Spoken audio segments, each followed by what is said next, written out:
दोस्तों, पहले भाग में आपने देखा कि इलियास जंगल में गया और पीछे से रास्ता कैसे गायब हो रहा था और जंगल से कैसी आवाज आ रही थी। दूसरा भाग है अदृश्य निगरानी करने वाला और खोई हुई आत्माएं।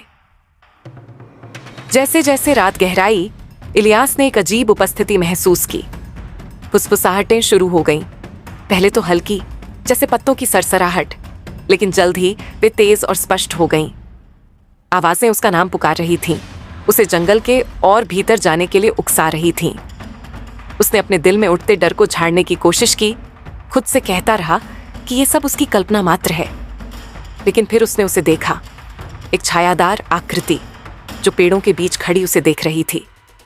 वह लंबी और बिना चेहरे वाली थी, जिसकी लंबी पतली भुजाएं उसकी ओर बढ़ती मालूम हो रही थीं।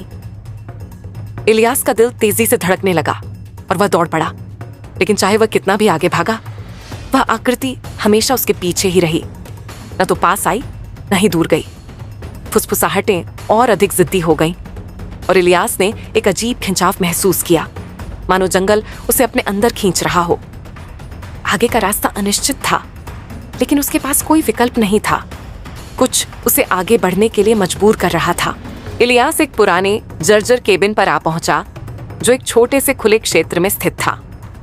दरवाजा चरमराते हुए खुला और अंदर एक मंद रोशनी फैली हुई थी। अंदर उसे एक डायरी मिली, जिसके पन्ने समय के साथ पीले पड़ चुके थे। ये प्रविष्टियां विलियम नामक एक व्यक्ति ने लिखी थीं, जो दशकों पहले उस केबिन में रहता था।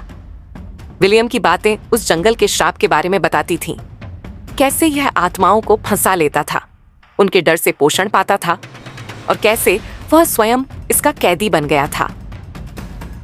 इलियास को यह सोचकर भय हुआ कि वह फुसफुसाहटें जो उसने अब तक सुनी थीं, वे उन्हीं लोगों की आवाजें थीं जो उससे पहले इस जंगल में खो गए थे।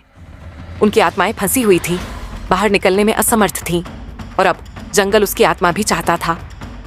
अचानक केबिन का दरवाजा जोर से बंद हो गया और तापमान गिर गया। कमरे में छायाएं हिलने लगीं और उसी आकृति में ढल गईं जो उसका पीछा कर रही थी। यह आवाज, जो अनगिनत आत्माओं की यातना से गूंजती थी, में बोली और इलियास को एक विकल्प दिया। या तो उनमें से एक बन जाए या इस श्राप को तोड़ने का कोई तरीका ढूंढे। बचने की उम्मीद में इलियास ने केबिन में कुछ मददगार खोजने का प्रयास किया। उसे एक पुरानी जंग लगी चाबी मिली, जो एक डीले फर्श बोर्ड के नीचे छिपी थी। ये चाबी जंगल के गहरे हिस्से में एक प्राचीन पत्थर की वेदी की थी, जहां से यह श्राप शुरू हुआ था। इलियास जानता था कि उसे क्या करना है। फुसफुसाहटें उसे वेदी तक ले गईं, जो एक विशाल पत्थर की संरचना थी, जिस पर अजीब चिन्ह अंकित थे। वह बिना चेहरे वाली आकृति फिर से प्रकट हुई। इस बार उसके साथ और भी आत्माएं थीं, खोई हुई आत्माएं, उनके चेहरे हमेशा के लिए पीड़ा में विकृत। वे उसे घेरने लगे, एक ऐसी भाषा में मंत्र जपते हुए जिसे वह समझ नहीं सका। इलियास ने चाबी को वेदी पर रखा और अचानक उसके नीचे की जमीन हिलने लगी। आकाश काला हो गया और पेड़ जीवित हो गए। उनकी शाखाएं पंजों की तरह बाहर निकलने लगीं। जंगल प्रतिरोध कर रहा था, लेकिन इलियास दृढ़ रहा। उसने डायरी में मिली बातें पढ़ी। एक तेज रोशनी के साथ जंगल ने चीख मारी, एक आवाज जो गुस्से, दर्द और दुख से भरी हुई थी। छायाएं गायब हो गईं, फुसफुसाहटें बंद हो गईं और वह आकृति विलीन हो गई। खोई हुई आत्माएं धुंधली होने लगीं।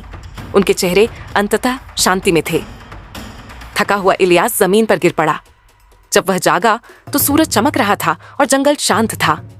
घर का रास्ता साफ था। कभी श्रापित जंगल अब बस एक याद बन गया था।